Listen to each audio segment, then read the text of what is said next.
사모합니다. 오직 주의 임재를 갈망합니다. 주의 집에서의 하루가 다른 곳의 첫날보다 좋으니 주 사랑 안에 머물며 사랑 노래합니다.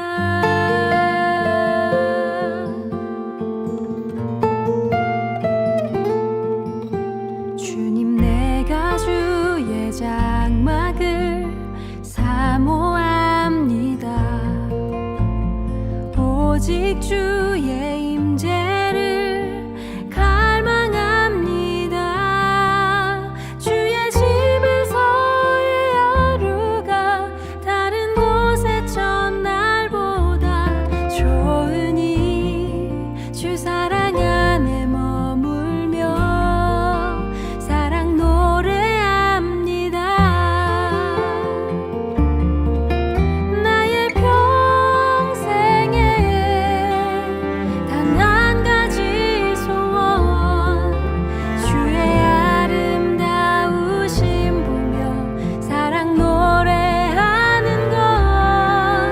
나의 왕 되신 주님의 얼굴 구하며 주 사랑 안에 머물러 사랑 노래합니다.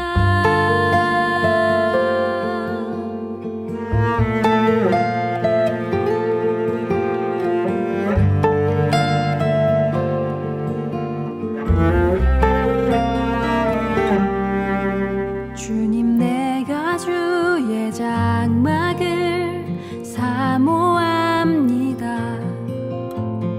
오직 주의 임재를 갈망합니다. 주의 집에서의 하루가 다른 곳의 첫날보다 좋으니 주 사랑 안에 머물며 사랑 노래합니다. 나의 평생에 단 한 가지 소원, 주의 아름다우심 보며 사랑 노래하는 것. 나의 왕 되신 주님의 얼굴 구하며 주 사랑 안에 머물러 사랑 노래합니다. 나의 평생에 단 한 가지 소원, 주의 아름다우심 보며 사랑 노래하는 것. 나의 왕 되신 주님의 얼굴 구하며 주 사랑 안에 머물러 사랑 노래합니다.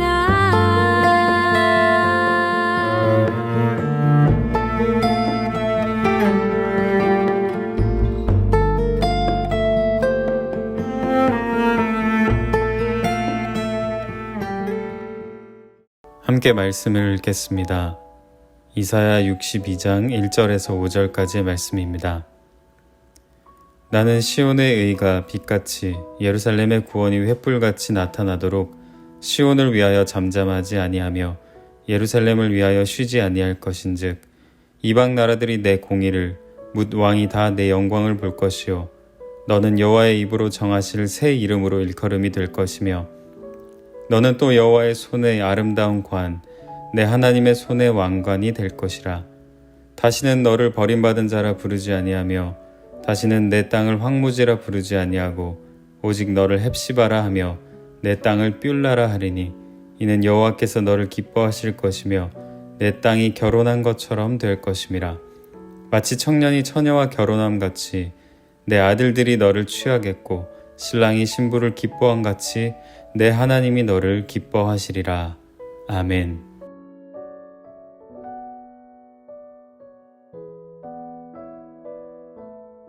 6월 첫 번째 어머니 기도에 함께한 모든 어머니들을 주님의 이름으로 환영합니다.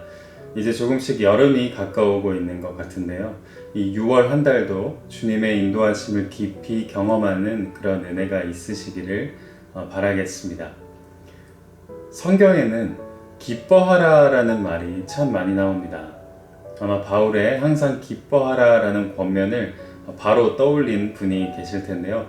이 바울의 권면 때문인지는 몰라도 신앙생활하면서 기뻐해야 한다, 기쁨이 넘쳐야 한다와 같은 말들을 많이 듣습니다.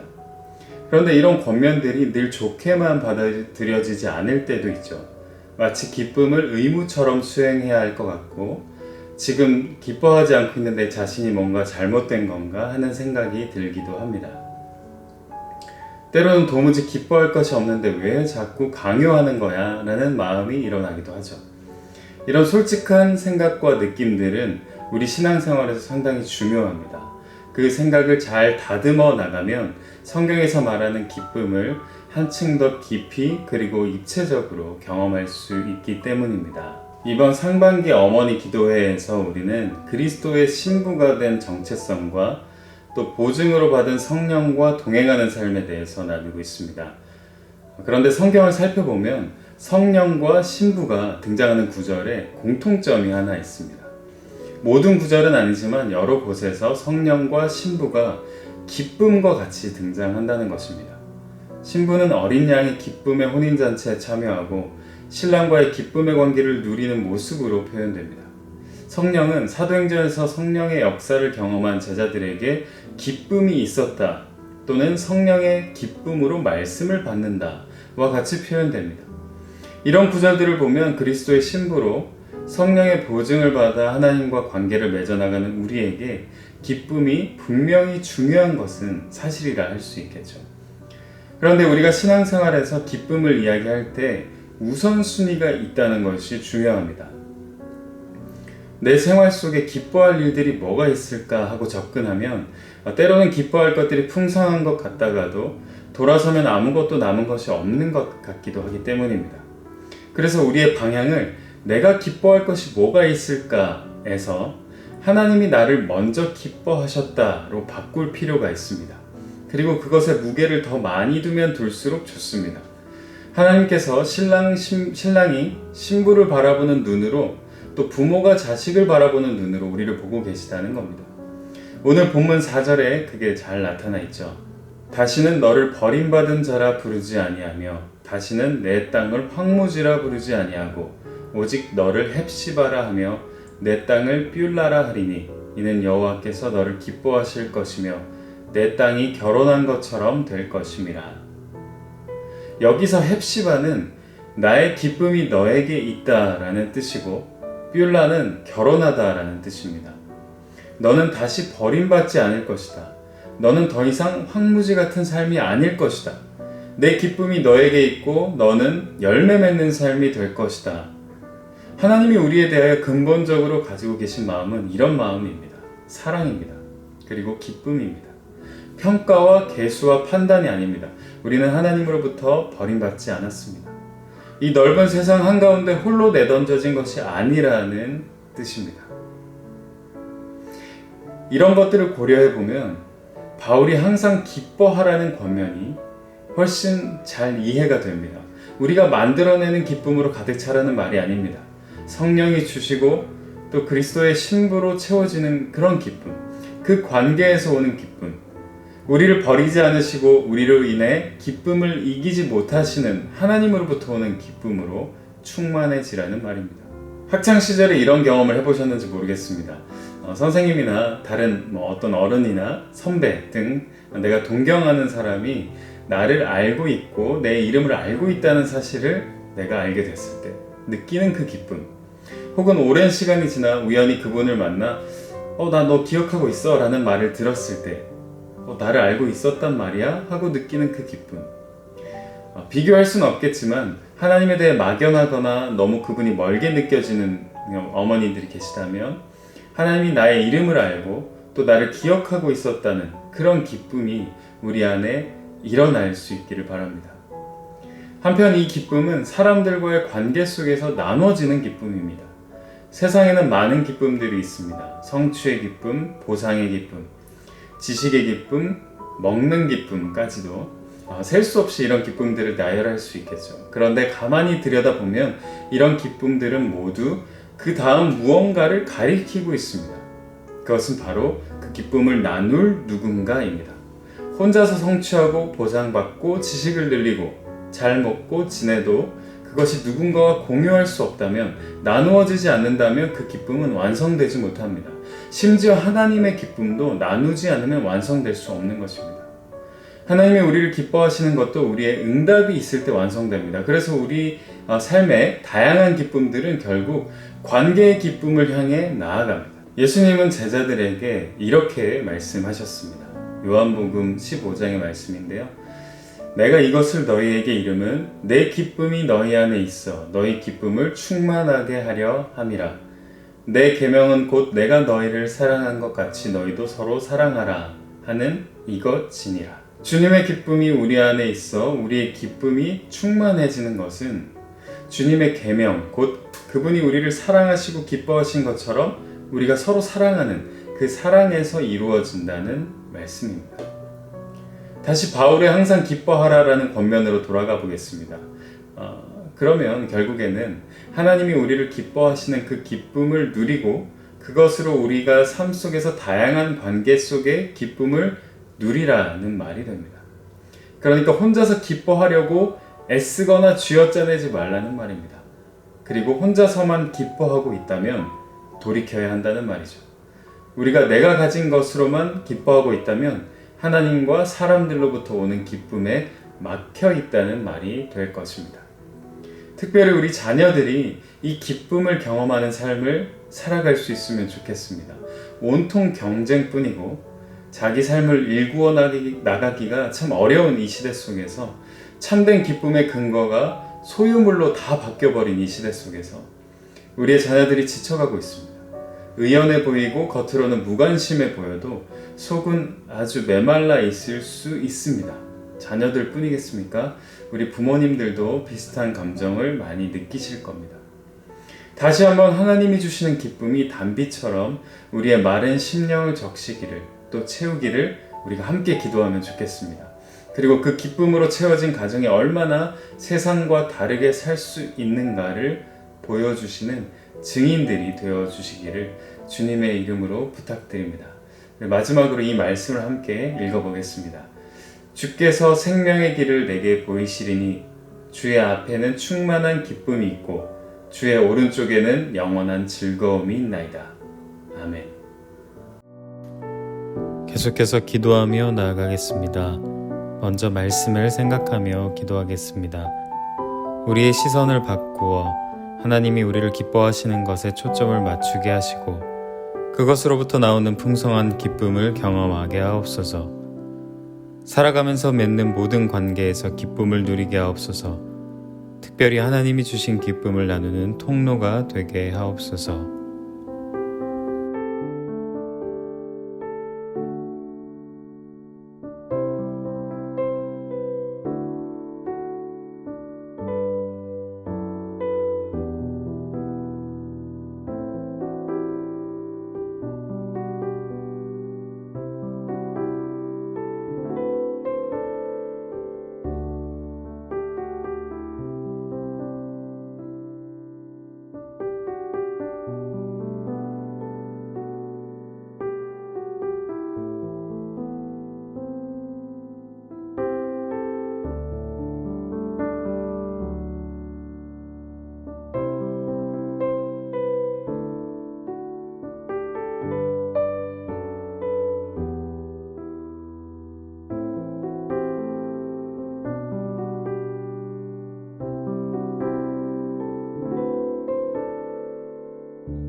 이번에는 가정을 위한 기도를 드리겠습니다. 하나님과의 관계를 최우선으로 생각하며 서로를 이해하고 사랑하는 가정이 되게 하소서. 경제적인 어려움이 없도록 지켜주시고 어려울 때라도 견디고 이겨낼 수 있는 힘을 주소서. 자녀들이 주 안에서 바르게 성장하고 학업과 진로 준비 과정에 돕는 손길을 더하소서. 직장과 군복무 등 여러 이유로 떨어져 지내는 자녀들을 지켜주시고 어디에 있든 하나님을 경외하게 하소서. 취업, 결혼, 자녀 계획을 비롯한 삶의 중요한 지점에서 하나님의 인도하심을 경험하게 하소서.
이번에는 교회를 위한 기도를 함께 드리겠습니다. 하나님이 주신 사명을 따라가는 교회가 되게 하소서. 세상 속에 들어가 주님의 빛을 나누는 교회 되게 하소서. 다툼과 분쟁이 아니라 용서와 사랑을 경험하는 곳이 되게 하소서. 다음 세대가 주의 인도하심 속에 빛의 자녀들로 성장하게 하소서.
계속해서 나라와 민족을 위한 기도를 드리겠습니다. 한반도의 전쟁의 위협이 그치게 하시고 평화를 허락하여 주소서. 정치와 경제가 안정되고 공의가 바로 세워지는 나라 되게 하소서. 코로나로 고통받는 이 땅 곳곳에 주님의 위로와 돕는 손길이 있게 하소서. 위정자들이 하나님을 두려워하고 국민을 섬기는 참된 지도자가 되게 하소서.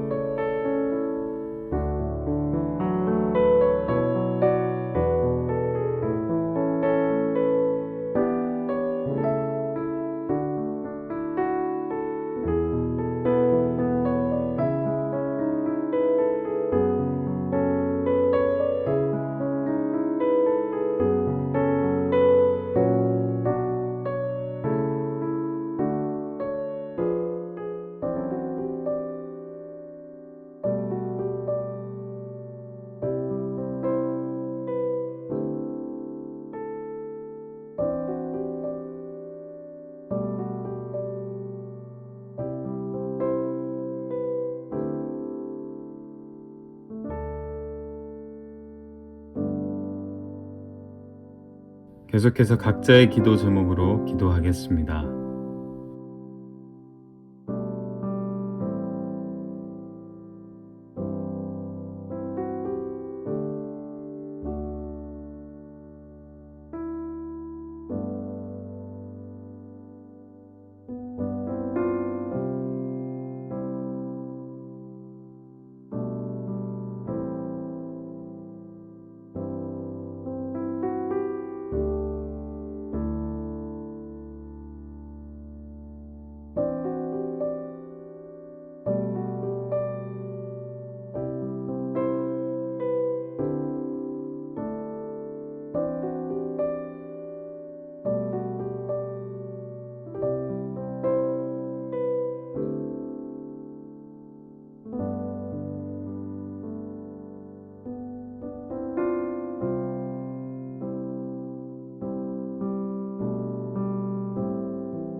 기독 학부모의 기도를 드리겠습니다. 우리를 기독 학부모로 부르시고 하나님께서 기뻐하시는 교육에 열망을 갖게 하신 하나님, 우리를 참 진리의 길로 인도하시고 소망의 길을 갈 수 있도록 어두운 눈과 마음을 일깨워 주시니 참 감사합니다. 그러나 우리는 종종 성숙하지 못한 모습으로 자녀를 시험에 들게 했습니다. 교회에서 즐겁게 헌신하고 봉사하는 것과 마찬가지로 가정을 돌보고 자녀의 삶에 관심을 가져야 함에도 불구하고 우리는 교회에서 봉사하는 일에 최선을 다하면 하나님께서 모든 것을 책임져 주시리라는 생각으로 자녀에게 관심을 갖지 못했습니다. 또한 자녀의 감정을 존중하며 여러 방면으로 대화하지 못하고 신앙 이야기, 공부 이야기만 한 것은 아닌지 돌아봅니다. 우리의 모습을 긍휼히 여겨 주옵소서. 교회뿐만 아니라 가정에서도 하나님께서 기뻐하시는 삶을 살아가고 자녀의 속마음에 깊은 관심을 갖는 부모가 되도록 지혜를 주시고 눈을 열어 주옵소서. 하나님, 오늘도 어머니의 이름으로 이렇게 각자의 자리에서 기도하며 서 있습니다. 우리 모든 어머니들에게 주님의 뜨거운 사랑과 주님의 은혜를 경험할 수 있는 그런 은총을 부어주셔서 하나님의 기쁨만이 우리를 참으로 기쁘게 한다는 것을 깨달아 알게 하여 주옵소서. 우리가 무엇으로 기뻐할지 셈하고 계수하는 것 하기 전에 먼저 우리의 관심을 돌려서 하나님이 우리를 얼마나 기뻐하고 계시는가, 하나님이 우리를 얼마나 사랑하고 계시는가, 그것에 먼저 우리가 초점을 맞출 수 있도록 도와주옵소서. 우리의 기쁨을 가지고 누군가와 나누려고 노력하게 하시고 또 우리가 삶에서 경험하는 모든 관계들 속에 참다운 기쁨을 누리게 하여 주옵소서. 그리하여 우리 자녀들도 우리가 하나님과의 관계를 통해 누리는 기쁨을 누릴 수 있는 그런 귀한 은혜가 우리에게 있게 하여 주옵소서. 오늘 하루를 이끌어 주실 것을 기대하고 또 믿으며 예수님의 이름으로 기도합니다. 아멘.